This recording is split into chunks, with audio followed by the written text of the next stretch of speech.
नमस्कार, मी गीतांजली केकरे group of media channel मध्ये आपलं सहर्ष स्वागत करते। पाहूयात आजची एक महत्त्वाची बातमी। पन्हाळा नगर परिषद कर्मचाऱ्यांचे विविध मागण्यांसाठी आंदोलन 3 टप्प्यात उर्वरित वेतन देण्याच्या नगराध्यक्षांच्या ग्वाहीनंतर संप मागे।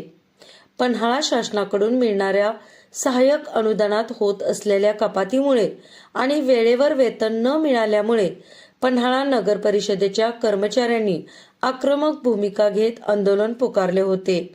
मात्र कर्मचाऱ्यांचे उर्वरित वेतन 3 टप्प्यात अदा करण्यात येईल अशी ग्वाही नगराध्यक्षा जयश्री पवार यांनी दिल्यानंतर कर्मचाऱ्यांनी आपले आंदोलन मागे घेतले आहे।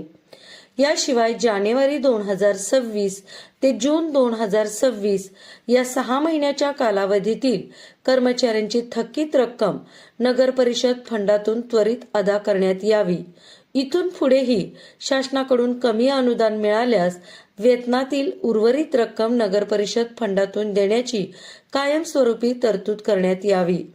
नगर परिषद आस्थापनेवरील कर्मचाऱ्यांच्या 12, 24 आणि 36 वर्षाच्या आश्वासित प्रगती योजनेची थकीत रक्कम नगर परिषद फंडातून दिली जावी अशी ही मागणी करण्यात आली होती। कर्मचाऱ्यांच्या वैद्यकीय प्रतिपूर्तीची थकीत रक्कम पूर्णपणे अदा करण्याबाबत ठराव घेऊन तो मंजूर करावा आणि ही रक्कम तात्काळ कर्मचाऱ्यांना वर्ग करावी।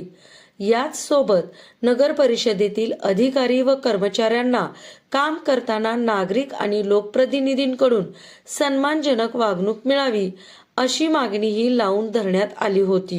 ग्रुप ऑफ मीडिया चॅनलला लाईक करा, सबस्क्राईब करा आणि शेअर करा।